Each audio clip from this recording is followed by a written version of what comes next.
Olá, internauta! É correto afirmar que a capacidade tributária ativa é sinônima de sujeito ativo? Acompanhe a resolução desta questão na unidade que começa agora. Fique ligado e anote todas as dicas do professor. Vamos nessa. Pessoal, vamos agora iniciar o estudo do ITR. Um dos impostos em que se tem atualmente mais evasão fiscal. Em outras palavras, que é aquele tipo de imposto que os contribuintes buscam fugir do fisco, não pagam realmente esse tributo, né? Então, há uma dificuldade na fiscalização e arrecadação desse tributo. Isso é um dos motivos até que levou a Constituição Federal a passar esta capacidade tributária ativa de forma facultativa, né? A União pode optar, né? A União pode, na verdade, delegar a capacidade tributária ativa, que é a capacidade para fiscalizar e arrecadar o tributo, para os municípios. Nesse caso, o município pode optar por meio de lei a fiscalizar e arrecadar esse tributo. Vocês vão ver isso comigo. Então, o primeiro ponto aí do nosso querido imposto sobre a propriedade territorial rural é onde você irá buscar soluções para as resoluções das questões de concurso. Então, na legislação, o nosso querido ITR, ele está nos artigos 29 a 31 do CTN, Lei 9393 de 1996 e o decreto aí do ITR 4.382. Veja que a Constituição estabelece um ponto fulcral e importantíssimo também sobre o ITR, né? Que o ITR será obrigatoriamente progressivo e terá suas alíquotas fixadas de forma a desestimular a manutenção de propriedades improdutivas, ou seja, a alíquota do ITR ela pode ser progressiva em razão do mau uso do solo rural, ou seja, para que se faça, né, uma reforma agrária, inclusive, esse é um dos pontos fundamentais, isto é, aumentar a tributação do ITR para aqueles que não estão fazendo uso da sua propriedade rural. Então perceba que a Constituição estabelece que as alíquotas do ITR podem subir em razão do não uso da propriedade rural. E você vai perceber que a lei atual, a 9393 de 1996, faz isso no ITR. A alíquota é maior ou menor de acordo com o maior uso ou não da propriedade rural. Beleza? Então, as alíquotas podem ser progressivas de forma a desestimular a improdutividade daquela área rural. Então, veja que isso aqui é importante também. A Constituição, no artigo 153, parágrafo 4º, estabelece que o ITR não incidirá sobre pequenas glebas rurais definidas em lei quando as explore o proprietário que não possua outro imóvel. Então, é uma espécie de imunidade tributária condicionada. Perceba que houve aí uma modificação no texto da Constituição. Não é necessário que o proprietário dessa gleba rural use essa propriedade apenas com os familiares. Hoje, a Constituição não exige mais esse requisito. Hoje, o único requisito condicionante dessa imunidade sobre pequenas glebas rurais é que aquela pessoa que é imune na hipótese não pode ter outro imóvel, ou seja, só pode ter um imóvel. Então veja que a Constituição estabelece a imunidade, afirmando que o ITR não incidirá sobre pequenas glebas rurais, e aí nós vamos agora ver o que são essas pequenas glebas rurais, porque para saber o que é pequena gleba rural vai depender da localização. Você vai ver que tem a Amazônia Ocidental, vocês vão ver que a legislação distingue em razão da localização e o requisito, a condicionante, hoje, atualmente, a partir de 2003, é que o ITR é apenas aquele proprietário, não pode ter outro imóvel. Ou seja, não é mais necessário que ele utilize esse imóvel, ele com os familiares. Não, pode também contratar empregados, mas o único requisito aí, o único porém, o único contudo ou todavia é que ele não possua outro imóvel. Beleza? Vamos continuando aí. Então veja o que é pequena gleba rural. Vai depender da localidade, né? De acordo, claro, né, com nessa localidade, porque se considera gleba rural, por exemplo, na Amazônia, é diferente do que se considera gleba rural no município de São Paulo, é óbvio, né? Porque no município de São Paulo, no município que é na área rural, né? Se na área rural, onde se considera rural, no estado de São Paulo, por exemplo. Veja, Lei 9393 de 96 define como pequenas glebas rurais como imóveis com área igual ou inferior a 100 hectares, ou seja, de 100 hectares aí, se localizado em município compreendido na Amazônia Ocidental ou no Pantanal Mato Grossense e Sul Mato Grossense. Por quê? Porque essas regiões são enormes. Então, na Amazônia Ocidental ou no Pantanal, né? E aqui pode ser um ou outros, veja que é no Pantanal, tanto do Mato Grosso como no Mato Grosso do Sul, até 100 hectares de terra é considerado pequena gleba rural, ok? Então, esse aí é um limite grande para pequena gleba rural. Se é na Amazônia Ocidental, se é no Pantanal, seja o Mato Grossense do Mato Grosso, ou seja no Mato Grosso do Sul, é até 100 hectares, ok? Agora, 50 hectares, né, é o limite máximo para a hipótese se localizado em município compreendido no Polígono das Secas ou Amazônia Oriental. E, por fim, 30 hectares se localizado em qualquer outra região do país considerada rural. Então é fácil de decorar e isso é cobrado no nosso mundo dos concursos.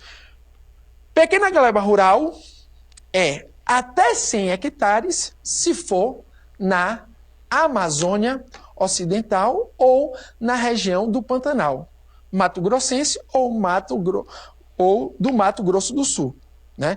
Mato Grosso, região do Pantanal do Mato Grosso, região do Pantanal do Mato Grosso do Sul e Amazônia Ocidental até 100 hectares. Agora, se for Amazônia Oriental ou se for Polígono das Secas, até 50 hectares. Por fim, se não está localizado na Amazônia Ocidental ou no Pantanal do Mato Grosso ou Pantanal do Mato Grosso do Sul, e também se não está localizado no Polígono das Secas ou na Amazônia Oriental e Polígono das Secas até 50 hectares. Se não está localizado nenhum nem outro, o limite para a pequena gleba rural, o limite máximo é 30 hectares. Então, a regra geral, em síntese, é 30 hectares. Agora, se está na Amazônia Ocidental ou região do Pantanal, seja do Mato Grosso, seja do Mato Grosso do Sul, 100. Se está na Amazônia Oriental ou se está no Polígono das Secas, 50. E se está em qualquer outra região, 30 é o limite máximo para ser considerado pequena gleba rural e ter esta imunidade tributária, denominada imunidade tributária tópica, relativa ao ITR, desde que o proprietário não possua outro imóvel, ok? Então perceba, como eu já disse, que a Constituição Federal, a partir da Emenda Constitucional 42 de 2003, não exige mais que o proprietário deva explorar a gleba rural só ou com sua família. Então, em provas de concurso público aparece muito que a questão do proprietário de pequena gleba rural contratar outro empregado. A partir da Emenda 42 de 2003 é possível. Não é necessário que ele faça só o trabalho lá na pequena sozinho ou com a família. Pode sim contratar outros empregados, não é? Pode contratar um empregado que não seja da família e mesmo assim terá imunidade, desde que seja pequena gleba rural e desde que não tenha outro imóvel. Ok? Vamos seguindo aí. Veja no concurso da ESAF para auditor fiscal da Receita Federal, esse item. Um imóvel de 100 hectares localizado na Amazônia Ocidental é considerado pequena gleba rural para fins de não incidência imunidade do ITR, se presentes as demais condições do ITR, né? Se presentes as demais condições. É correto, né, pessoal? Amazônia Ocidental ou a região do Pantanal do Mato Grosso ou do Mato Grosso do Sul, vocês viram que é até 100 hectares, está correto. Veja que a Constituição estabelece que o ITR poderá, isso aqui é fundamental, poderá ser fiscalizado e cobrado pelos municípios que assim optarem, na forma da lei, ou seja, tem que ter uma lei aprovada pela Câmara dos Vereadores, né, daquele município, e esta lei vai estabelecer que o município opta por arrecadar e fiscalizar o tributo. Perceba, meu amigo e minha amiga, que nesse caso, os municípios que optarem assim na forma da lei, não pode de forma nenhuma ter renúncia do imposto ou qualquer, né, redução do imposto ou qualquer outra forma de renúncia. E aqui é importante uma pegadinha de concurso público que se faz sempre com ITR. Vocês sabem que nesse caso há uma distinção básica no direito tributário referente à competência tributária, que será sempre da União, competência tributária do ITR será sempre da União, e capacidade tributária